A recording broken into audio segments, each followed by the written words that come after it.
About 27 months ago on this channel, I published an episode on the 6 steps to creating a go-to-market plan for your SaaS business. It became one of the most successful episodes on this channel. 12 months passed and I had worked with over 100 SaaS companies inside of my SaaS go-to-market coaching program. Based on that, I was like, we should do that episode again. So 12 months later, we did another episode, 6 steps to creating a go-to-market plan based on everything that I learned having worked with over 100 companies. And that became one of the most successful episodes on this channel. Fast forward another 12 months, here we are today. I've now worked with over 250 SaaS companies and a lot has happened since then. So probably 5x since then. We were able to triple our revenue. We 5x ARR from then, and growth has been amazing. We've more than doubled in ARR since you and I started working with each other. We're proud of our 200% year-over-year ARR growth. I think our retention marker is at 97%. And that is effectively how we've gone from, a 6-digit business to a 7-digit business. We've had a steady growth path, which has been really amazing. Since then, raised around 40 million in total, and we are almost touching 100 employees between US and India right now, and have around 150 customers now. Growth now. We probably grew over 100%. We are super happy with it. And to give you a number, we have tripled in our MRR. I think it's 5x of what we started off, right? So we're super pleased with where we are today.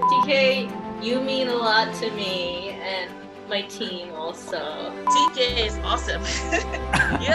you're a great coach. Well, thank you to you, TK. I don't think our business would be where it is today if it wasn't for you. So kudos to you. Thank you so much. Over the last 12 months, go-to-market strategies have been revamped, go-to-market motions have been launched, incredible SaaS companies have reached new levels of growth. So on this episode, having worked with all these companies one-on-one to help them grow, I'm gonna walk you through the 6-step go-to-market plan that you need to know to revamp your go-to-market strategy. Because if you've built a product and you've got some revenues, however, you do not have the scalable go-to-market strategy yet, these steps are the ones you need to know to actually unlock that next level of growth.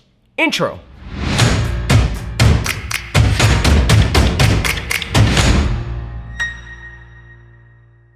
What's up, everybody? Welcome to Unstoppable. I'm TK, and on this channel, I help SaaS founders like you grow your SaaS business faster with an unstoppable strategy. Now, if you are new to this channel, welcome. I drop an episode every single Sunday with actionable strategies and tactics from the trenches. Having been a founder, still I'm a founder, having worked with founders just like you one-on-one to actually help you grow your SaaS business. So if you're new, be sure to hit that subscribe button and that bell icon. That way you'll get notified every single time I drop an episode with the TK energy. Now, if you're already part of this community, if you're part of my SaaS go-to-market coaching programs, my people, welcome back. It's really awesome to see you over here. So having built multiple go-to-market plans to build my own SaaS business, ToutApp, which was backed by Andreessen Horowitz, which we then sold to Marketo. Having worked at Marketo, where I was SVP of strategy and part of the executive team, which we then did a 2-year transformation and sold to Adobe for $4.75 billion. And then having worked with over 250 SaaS companies to help them revamp their go-to-market strategy and drive growth. In this episode, I'm gonna walk you through the 6 steps you need to know to actually revamp your go-to-market plan so you can drive growth for your SaaS business. So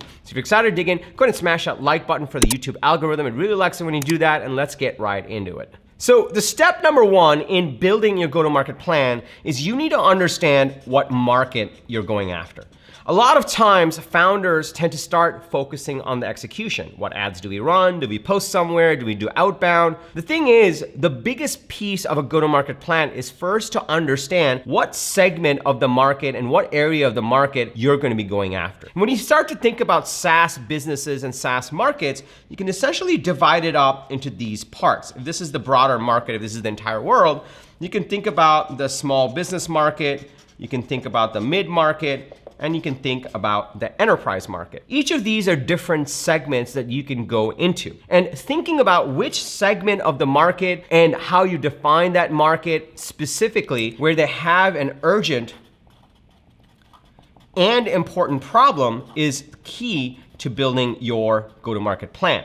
This is one of the things that I always get founders to think about, because remember, Amazon sells everything today to everyone. But when they first started, they sold books online where not a lot of people were doing anything online, let alone buying things. So they started in a very specific segment of the market and then grew from there, and now they sell everything to everyone. And that is the first thing that you want to think about in your go-to-market plan. Where exactly in this market that you're targeting, what segment of the market, what aspect of the market, what area of the market can you really position your product? And the biggest thing you want to understand is, does this market have the urgent and important problem that you are looking to solve? As you are digging into this step one of the biggest things that comes up often is, well, how do we compete? In this case, if you're looking at this market, there might be competition here, there may be competition here, there may be competition here, here, or even here. And what you want to understand is, hey, where is the white space? Where is the differentiation? So let's just say that you start to look at your target market and you realize, you know what?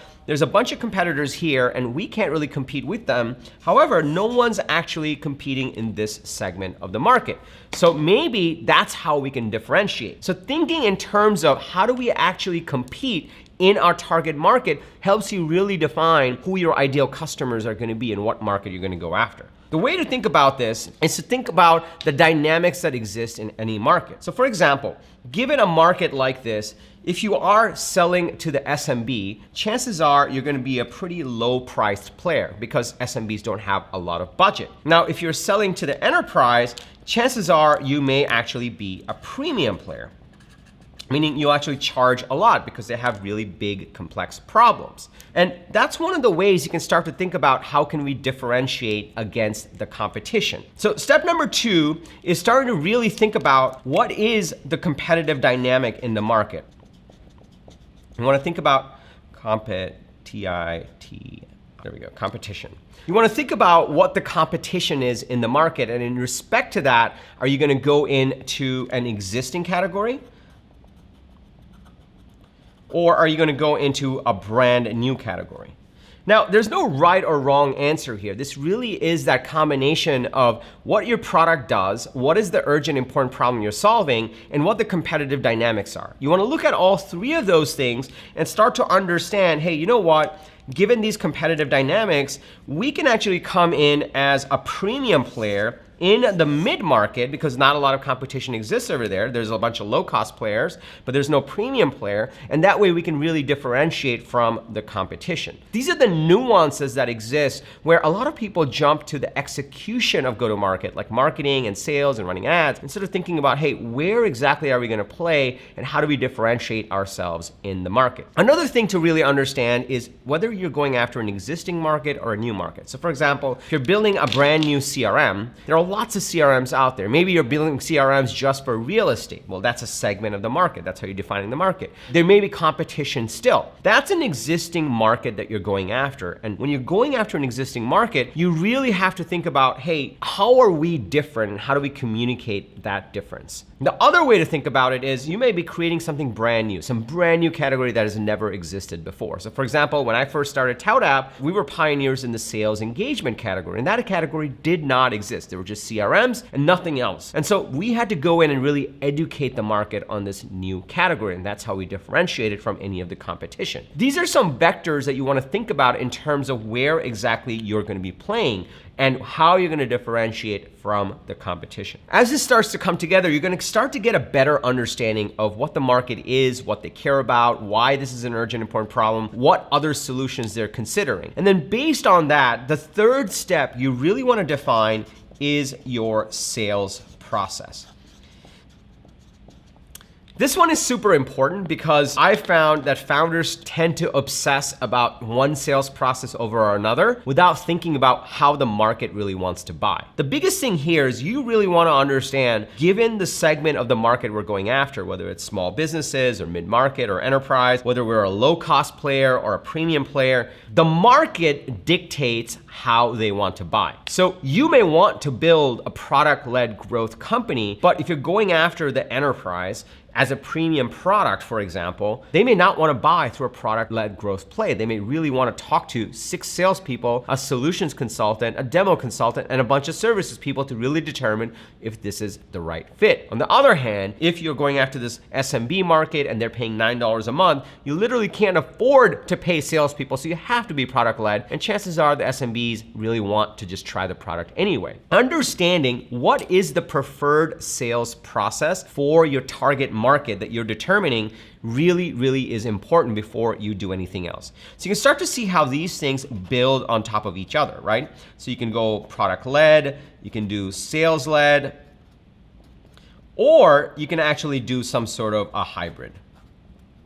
All of these are possible, but instead of just saying, we want to be product-led and deciding for yourself because that's just what you like, it's really important to look at the competition, look at how you're differentiating, and look at the market and determine how they want to be buying. And maybe you start with a little bit of product-led with sales overlay, it's a hybrid, or you're totally sales-led. There's no right or wrong answer. The only right answer is whatever the market really wants. That's how you really want to approach it. One of the biggest factors that I've seen in working with companies over the last 12 months is these markets tended to be different based on their urgent and important problem. There were some cases where they were willing to pay a small amount, and so they were looking for the low-cost player, and their needs were fairly simple. Over here you can say simple.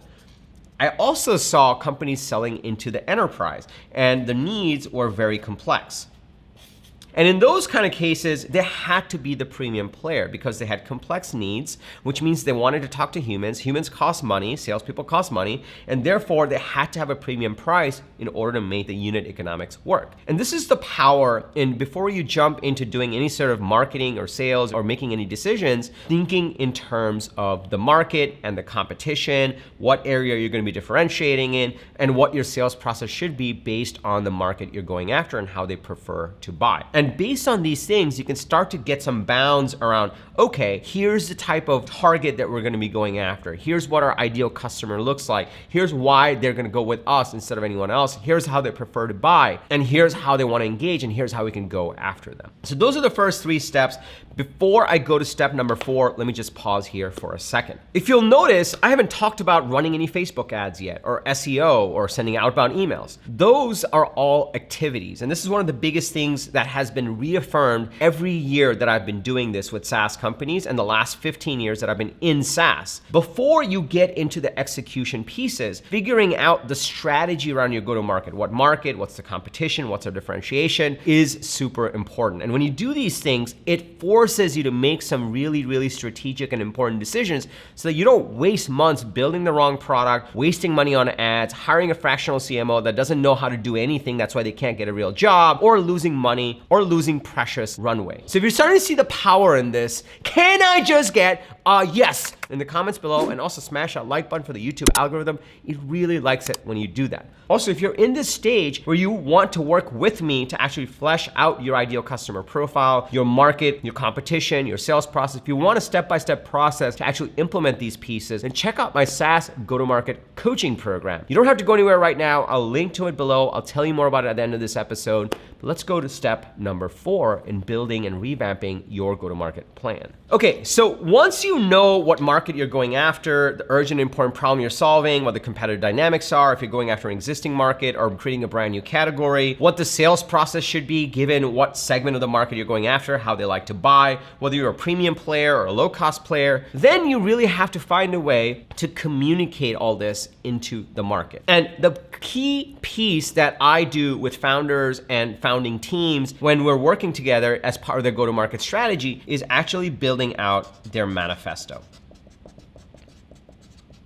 A manifesto is essentially a central document that we build that helps you define some critical components on how you communicate your value to the market, how you communicate what your solution does to the market. And when you break it down, there's some key components that goes into a manifesto. Your value proposition gets defined when you build out your manifesto. Your messaging gets defined when you build out your manifesto. Your strategic narrative gets defined when you build out a manifesto. And the beauty of this is we have a very specific process for building these pieces out, because when we do this, then a bunch of other things that happens down the line in your go-to-market strategy and your go-to-market execution becomes easier. For example, the manifesto becomes a 8-slide to 10-slide lead magnet that you can use to actually acquire pipeline. This also helps determine what your homepage messaging should be.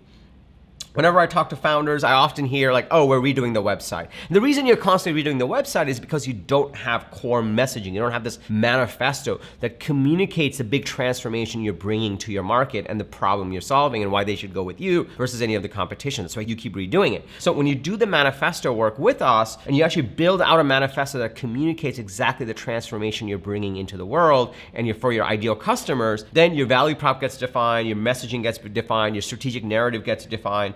Also, your positioning in the market gets defined as well in terms of here's where we play, here's where we don't play, here's why we're the best and where we play. All of these things get encompassed in your manifesto, which then get deployed in terms of your lead magnet, your sales deck, your homepage. And we've helped companies raise follow-on funding as they've gone through the program. We've used parts of the manifesto to communicate exactly how they win in the market in their pitch deck as well, which is super, super powerful. So that's step number 4. And once you've done these 4 steps, what you've essentially done with these 4 steps, which all build on top of each other, right? All of these things, like what's the market I'm going after? What's the competition? How do they like to buy? And how do I communicate what we do to them? These 4 things are essentially your go-to-market strategy.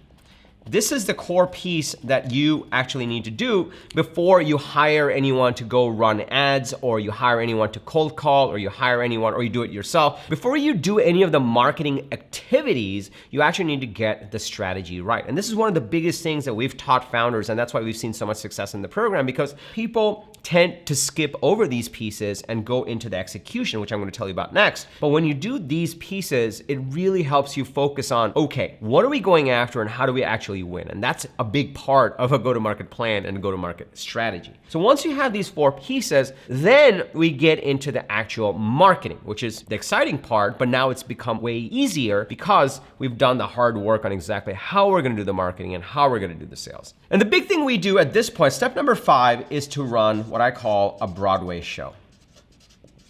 Now, a Broadway show is a consistent set of sales and marketing activities that you do every single week to generate pipeline, get into customer conversations, get more people to know about you, and drive revenues. The reason we call it a Broadway show is because what we notice in a lot of companies that are struggling to grow is that every week they try something different. One week it's TikTok, one week it's Facebook ads, one week it's LinkedIn, and then they're doing SEO, which has 18-month returns. And so they end up going nowhere. The idea of a Broadway show is that instead of doing a random thing, a random act of marketing every single week, what you're really doing is you're taking your manifesto and you're doing a consistent set of sales and marketing activities to bring that manifesto into your target market, into your ideal customers. And when you do that, you're essentially being very, very purposeful about what channels you're operating in.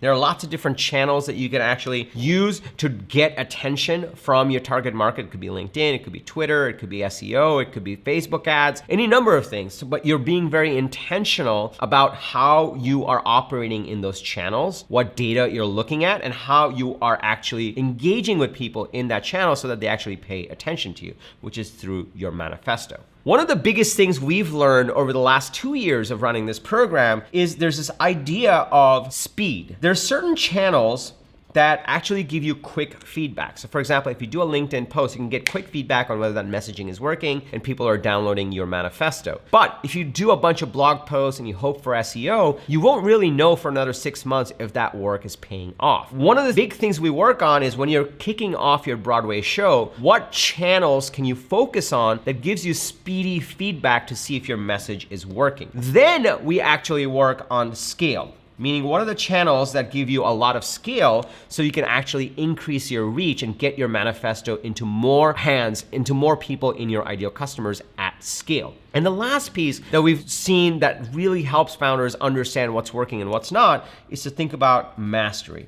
There are certain channels that work really well for your ideal market, and there are other channels that don't work really well. There are certain channels that are naturally effective for the market you're going after, and it's really important to double down on those channels and achieve mastery in them, which is something I work with founders and their teams with as well. The big piece for step number 5 is once you have these pieces, here's the market I'm going after, that's your ideal customer profile, here's a sales process they want, here's how we differentiate from the competition, here's our messaging, then it's about running the consistent set of sales and marketing activities to actually bring the manifesto to your ICP on a consistent basis so that you can generate pipeline and close revenues. Step number 6, and I also have a bonus one that I needed to add in on this year's episode because I really saw this in play having worked with so many founders, and I'll get to that. Step number 6 is actually tracking the data and iterating.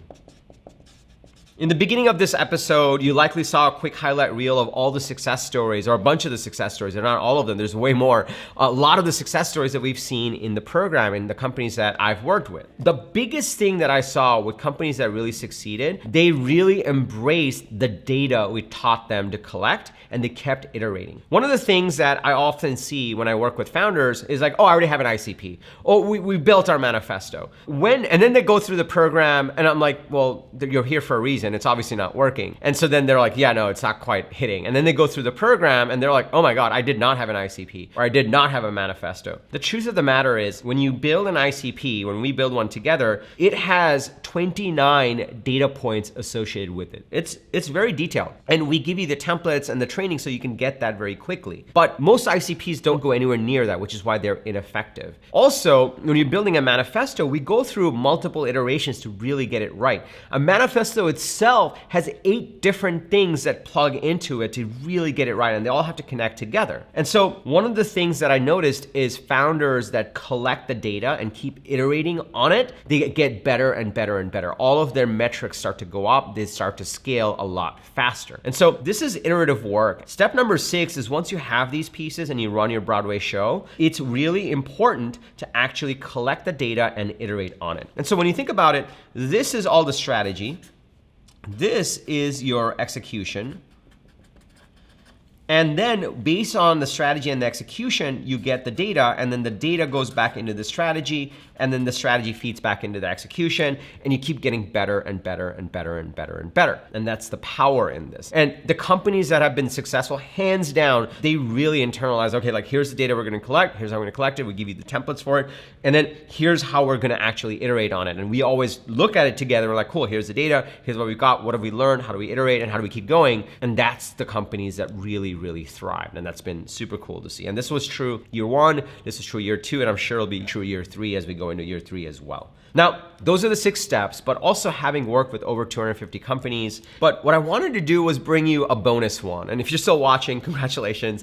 Smash that like button for the YouTube algorithm if you're getting value. You must be because you're still watching. I wanted to give you a bonus one because I learned something more, especially in the past year working with companies. And you know, as of today, we work with companies that are pre-revenue all the way up to 100 million in ARR. My personal experience was going from 0 to 7 million ARR, and then we actually sold a company, and then I was working at a 450 million ARR company, and then we sold that company. I have the breadth of experience, and one of the cool things is I've seen such a wide gamut of companies in different revenue stages, and this framework we've applied has kickstarted growth for all of them. There's one bonus thing that I saw that really moved the needle, and so I wanted to add this as sort of a bonus step, which I haven't done in the prior videos, but I learned this especially in the last year. And that's to think in terms of your pricing strategy also. There are some companies in the program where we have a very specific way to revamp their pricing strategy. They were able to 5x their pricing, and even after 5xing their pricing, their win rates went up, their growth went up, they sold more. This happened multiple times. There were multiple companies that revamped their pricing and got better results. And so one of the things I learned is, yeah, the ICP and the market and the competitive dynamics and the sales process are important levers. The manifesto is a key central thing that really helps you define how you're gonna compete in the market and communicate that. The Broadway show and picking the right channels and mastering those channels and making sure you're hiring the right people is super important. We've had so many companies that started as founder-led go-to-market, and then they started hiring people. So we taught them, here's the job descriptions, here's who to hire, here's how to vet them. Those started to work together really well. The data and the iterations worked really well. But we also saw a lot of companies, when they said, hey, let's just conceptualize, based on everything that we know and what's working and the success stories we have, let's just revamp our pricing strategy and make sure we're appropriately pricing the product. It actually was one of those things that helped all of them succeed even more, because in a way, pricing, whether you're the low cost player or the premium player, in a way communicates value. The way you price your product communicates value. And so companies that revamped their pricing strategy, in a way, up-leveled their messaging and showed up in a certain way, and buyers looked at them in a certain way, and the competitive dynamic shifted.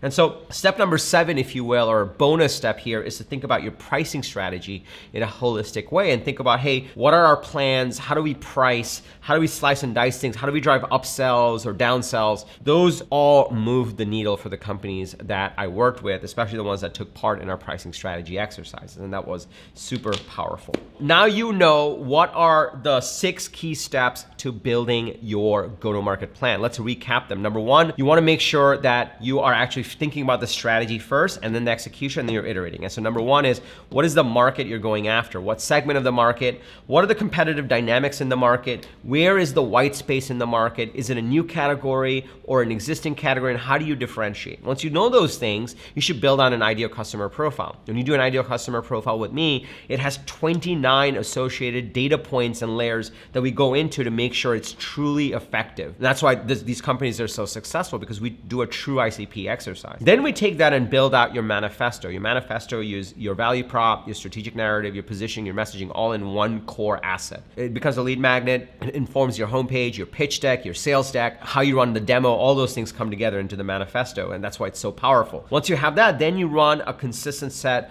of sales and marketing activities. We call it the Broadway show, on key channels to bring your manifesto to your ICP so that you can actually build pipeline, drive customer conversations, and drive revenues. And then while you're doing this, that's the execution, you're collecting data and you're iterating. And as you're iterating, you're making the ICP better, you're making the manifesto better, you're running the Broadway show on the channels that are performing the best, and you're hiring key people to take over those pieces so you can scale the overall machine. And lastly, as you're doing all these pieces, take a look at pricing objectively and revamp that strategy, because that will help you communicate and compete in the market in a way that you didn't think was possible. So now you know how to revamp your go-to-market plan. However, you may not know exactly how to do each of these pieces. How do you build out an ideal customer profile? How do you build out a manifesto? How do you run a Broadway show? As these things are working, what data do you collect to actually iterate on it? And who do you hire when you're ready to scale? You have the funds, but how do you hire the right people? This is exactly why I run my SaaS go-to-market coaching program. Inside of this coaching program, we work together to actually build out your ICP, your manifesto, and we teach you how to run a Broadway show so you can bring that manifesto to your ICP on a consistent basis, which will help you scale your SaaS business. It's an incredible program. We've had so many amazing success stories as part of that program. So if you want to learn more, you want to be part of it, and you want to work together in implementing these 6 steps, you want to reduce the execution risk. You don't want to sit here watching countless hours of YouTube videos to really figure out how to do these. You want the step-by-step training and work with me and the coaching to really implement it and run it. Then I encourage you to check out the SaaS go-to-market coaching program. Just go to tkcater.com/GTM. tkcater.com/GTM, and all the details will be over there. All you have to do is fill out a little form, and you'll be on a call, and we'll review exactly where you are in the business. And if it sounds like we can help, then we'll be off to the races, and you and I can start working together to scale your go-to-market machine and drive growth for your SaaS business and accelerate your path to that next stage of growth. That's all I had for you today. If you got value from this video, please smash that like button for the YouTube algorithm. It really loves it when you do that. And so do we. My team and I put a lot of love and effort into these videos. We want to help as many SaaS founders as possible. So make sure you smash that like button for the YouTube algorithm. If you have a fellow founder, if you have a Slack group or a WhatsApp group with other SaaS founders, please share this video with them. I'm very active on Twitter and LinkedIn, so be sure to share this video over there and just tag me on it. It would mean the world to us. And also, if you haven't already, I drop an episode like this every single Sunday with actionable strategies and tactics from the trenches, from having been a founder, working with founders like you, and being in the game, from being in the trenches just like you. So I bring an episode like this on actionable strategies every Sunday. So be sure to hit that subscribe button and that bell icon, and you'll get notified every single time I drop an episode. And lastly, remember, everyone needs a strategy for their life and their business. When you are with us, yours is gonna be unstoppable. I'm TK, and I'll see you in the next episode or inside the SaaS Go-to-Market Coaching Program. Take care.